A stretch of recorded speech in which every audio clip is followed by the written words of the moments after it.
A very good morning to all the students of class 12th political science to the online classes here. Students, as you have finished your unit exams and I hope you have performed there properly in all the subjects. As I have checked your sheets already, I'm not very much satisfied as I expect a lot from you and you all have the capacity to do much better than you have done this in this particular unit exam. But I hope that you will do much better than this in the coming exams.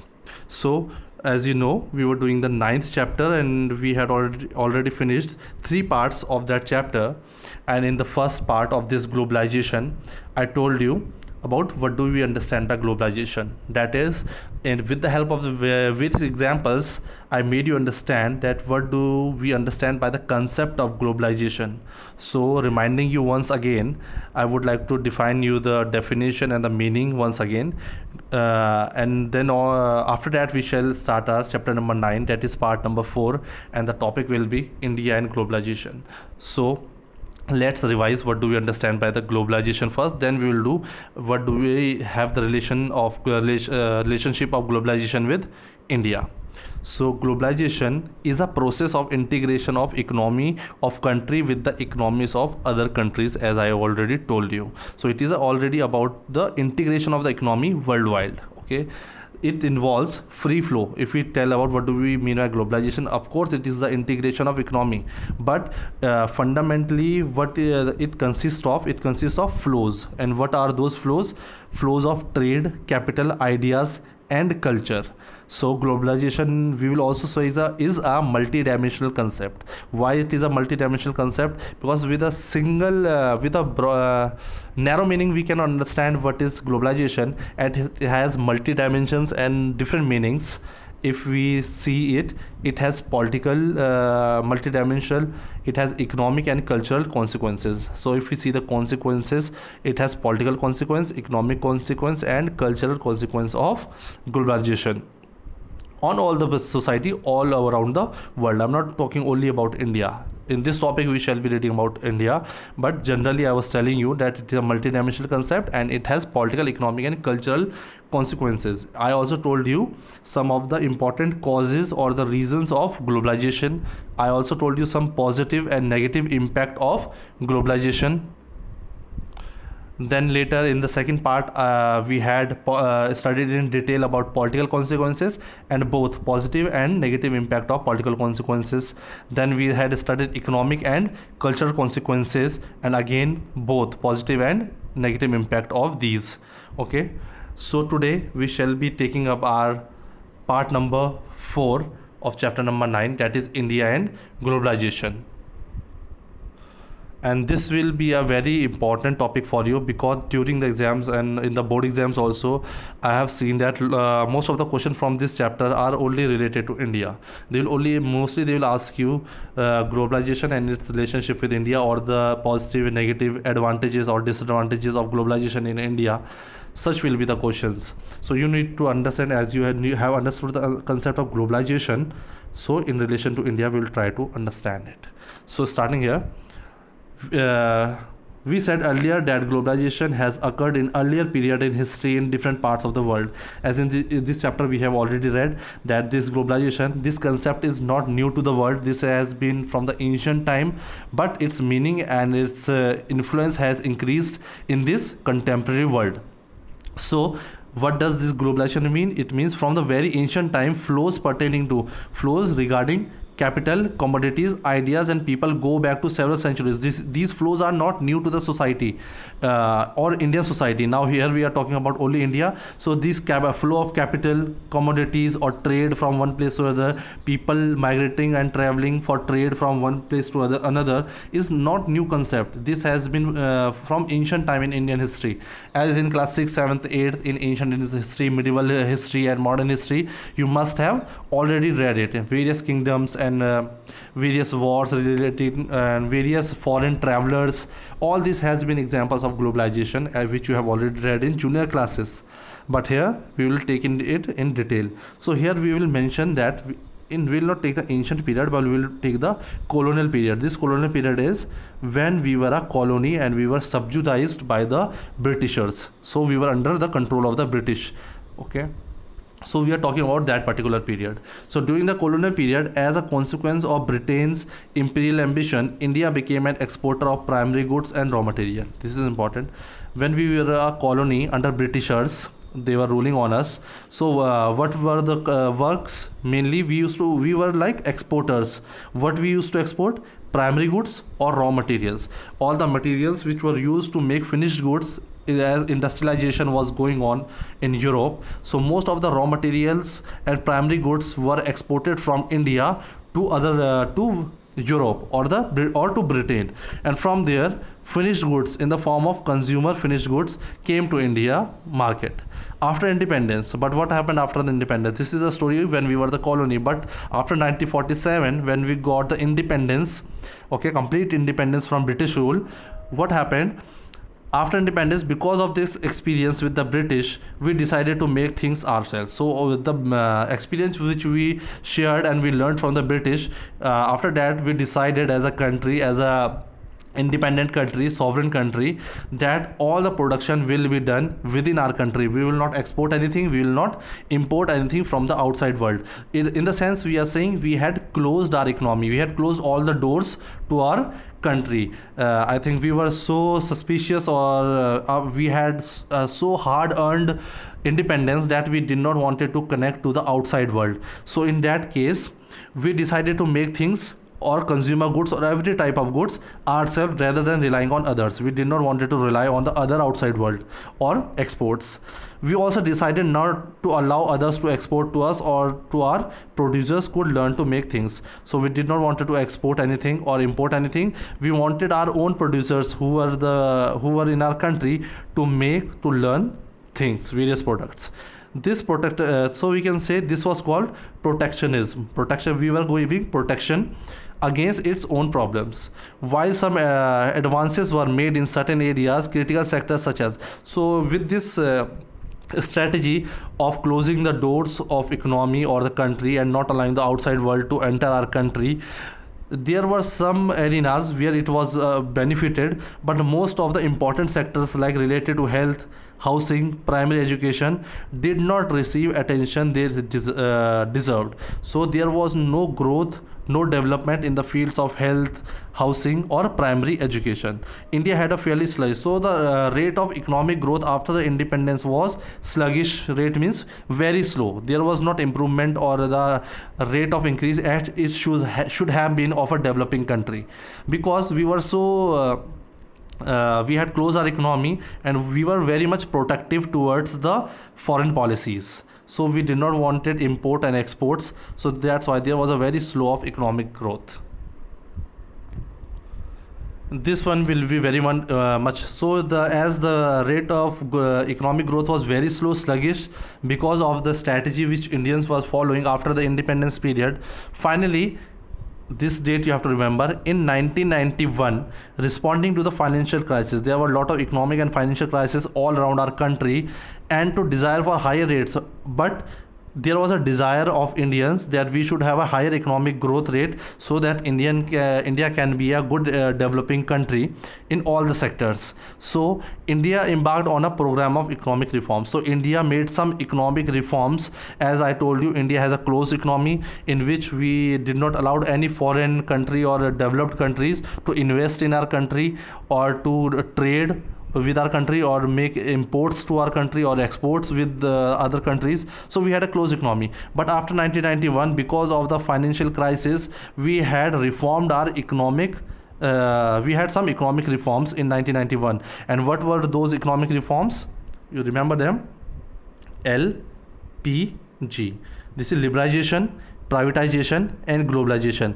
These three concepts were very important for our country to grow fast and grow our economy as we wanted. Liberalization was removing of the trade and barriers for the imports and exports. So now India had opened their economy and we had started import exports trade and bringing in capitals and multinational companies to India. We had started privatization, okay, and globalization we are already understanding, and globalization is all related to the integration of economy of our country with the global world. So now we had started sharing our economy with the outside world, so to grow fast. it is written the same thing. India embarked on the program of economic reform that had sought increasing to deregulate various sectors including trade and foreign investment. Now trade and foreign investment had already started with LPG. While it may be too early to say how good this has been for India, so it would be very quick, as in only in 1991 we had started this open door economy, or we had opened our economy system. We have brought some economic reforms, so it would be too early to make our decision or give our conclusion regarding that how effective it has been in case of India, how effective this open door economy or economic reforms has been to India. That's why it's written here how good this has been for India. The ultimate test is not high growth rates of making sure that the benefits of growth are shared. Everyone is better off. So moving forward, the next topic of this chapter is after India and globalization. In relation to India only, resistance to globalization. Resistance here means limitations or barriers for globalization, to stop or to check globalization. So what are the resistance to globalization, limitations or barriers? We have already noted that globalization is a very contentious subject and has invited strong criticism. As in this chapter we have already read, there has been always strong criticism who are against this particular concept of globalization all over the globe, not only India but over the globe, as it has positive impact also as well as it has negative impact also. So the impact of globalization, as I told you, depends on country to country and from place to place. So here, talking in relation to India, we will move forward with this topic. Critics of globalization make a variety of arguments. So those who critics and oppose this concept of globalization, they have various arguments to criticize this concept. Those on the left, I would say there are two parties, left party and right party. Left party supports socialism or communalism, okay? And right party support capitalism. I hope you remember, this is the same ideologies, capitalism, which was promoted and supported and followed by US during the Cold War, and socialism and communism was the ideology which was followed by USSR. So in India also there are some left parties and right parties. Left parties support socialism, right parties support capitalism. So it's written here, those on the left argue that contemporary globalization represents a particular phase of global capitalism. So they are saying this particular concept of contemporary, that is after 1991, this concept of globalization, its meaning has changed and it represents a phase of global capitalism. It is only promoting capitalism all around the world. That makes, and the impact of this capitalism around the world in the contemporary globalization is that rich is becoming richer and poor is becoming poorer, and these richer are very fewer in number and this poor, this is a majority in number. Weakening of the state and the other impact, according to the left who follow socialism, they oppose this globalization, as they say it is a contemporary globalization and it represents global capitalism. So they saying it is weakening the states, that is the national governments, it is weakening and it is limiting the functions of the states and capacity to work to protect, and also they are also reducing the capacity of a state or the government to protect the interest of the poor. Critics of the globalization from the political right express anxiety over the political, economic and cultural effect. They also say critics of globalization on the left side, or criticism who criticize this particular concept of globalization, they also say they have a negative impact of globalization on political, economic and culture. As we have already done in the past, this second part and third part, what were the political consequences, economic consequences and cultural consequences, both positive and negative. In political terms, they also fear the weakening of the state. Economically, they want to return a self-reliance and the protectionism. It is one and the same thing which you have to read. I will move next to this particular. It is important to note here that anti-globalization movements to participate in global network. So if we say these anti-globalization who are criticizing this particular concept of globalization, there has been movements or revolution around the world. That is why there is a network of global network it is going, or participants, aligning with those who feel like them in other countries. many anti-globalization movements are not opposed to the idea of globalization. So if we say there have been many movements and many ideas where this criticism has been in opposing various concepts of globalization. They don't oppose and criticize globalization. These movements are not against globalization, but they are opposed to specific programs. Only few programs which are undertaken globalization, they oppose certain specific programs which they feel have a negative impact on the society. So many of the we can say anti-globalization movements are not to oppose complete concept of globalization, but only to oppose certain specific programs of globalization which they see as a form of imperialism. This is imperialism, means where one country becomes so powerful that it tries and controls the other part of the country or the other countries with their military power or economic and political influence. So this is called imperialism. So here these people around the world feel that if this concept of globalization moves and keep on growing and having the impact, so strong impact on the societies around the world and also around the developing countries like India, it can form imperialism. That is, again, like we were a colony previously, we can again become a colony to the Western world because of this globalization. So they think that it is very much to keep a check and balance on this concept of globalization, as it has positive impacts, which is very important, and we have to follow, and it is important to adopt this globalization as it is the need of the time. And we have to adopt it, but along with it we have to keep in mind what are the negative impacts of globalization on our society, and how we have to control the impact of these negativity of globalization on our youth and society.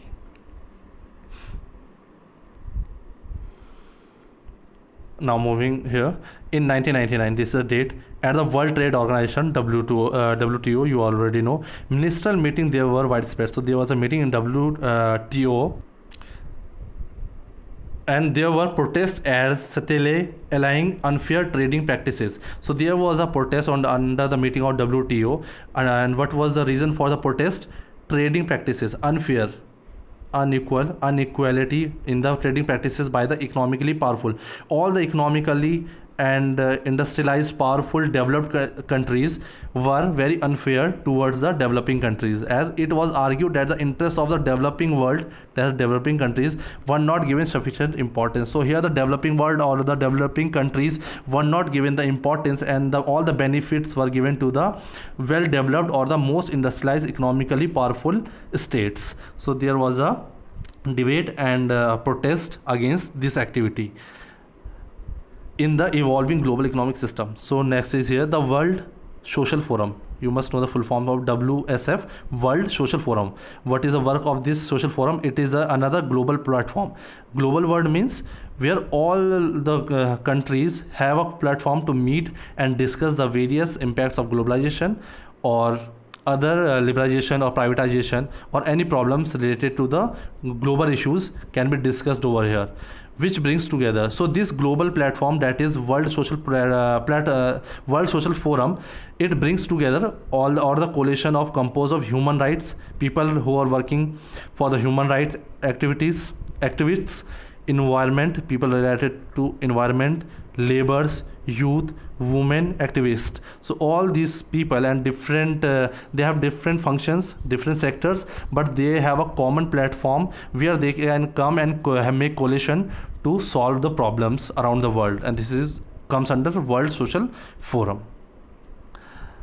The first meeting of WSF meeting was organized in Porto Alegre, Brazil. This is in Brazil in 2001. The very first meeting was held in 2001 in Brazil. The fourth WFS meeting, the fourth meeting of World Social Forum meeting was held in Mumbai. So in India also, you must remember, the meeting of World Social Forum was held in Mumbai in 2004, and the seventh WSF meeting was held in Nairobi, Kenya in January 2007. So in India, you have to remember, it was held in Mumbai in 2004. Okay. So here moving forward, and this is the last topic of this chapter in relation to India and resistance to globalization.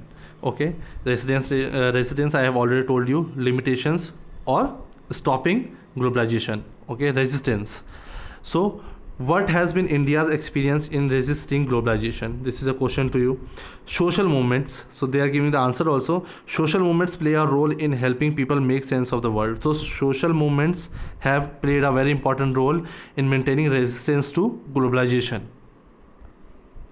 As this, I already told you about the right and the left party. Left party supports socialism and communism. So there have been left wing protests. So there has been protest regarding globalization and impact of globalization, or the negative impact of globalization on Indian society. So there has been protest from the left wing protest to economic, and the areas of protest has been economic liberalization voiced through political parties. With the help of political parties, they have shown their protest and why they are satisfied with the economic liberalization, the way we have merged our economy with the outside world, or coming off the capital from the western world or the developed countries to our developing countries like India, as well as through forums. Like there are different forums or sectors like Indian Social Forum, like World Social Forum. India has its Indian Social Forum. This is also a platform where various coalitions are made of environmentalists, human rights, laborers, youth, women, etc. So trade unions, who are the other people who protest or show or criticize impact of globalization on Indian society. Trade unions who make trades of industrial workforce, laborers who are working in the industries, as well as those who representing farmer interest. Also the forums who show farmers interest. Why there has been, like with the globalization or the privatization and the liberalization, we have allowed the foreign investments to be made in our country. In that, many multinational companies have come. In that, the local producers or local industries and like small factories or industries, we are unable to compete or show the competition with the international companies. In that case, they protest these globalization. That's why it's written here. We have organized protests against the entry of multinationals, the pertaining of certain plants. There has been like there is a copyright. In the same way, there is a pertaining of certain plants. There is a plant in India, neem. This has been pertained by American and European firm. This has also been considerably opposition. People has opposed this. That why this has the pertaining has been given to only American and European firms.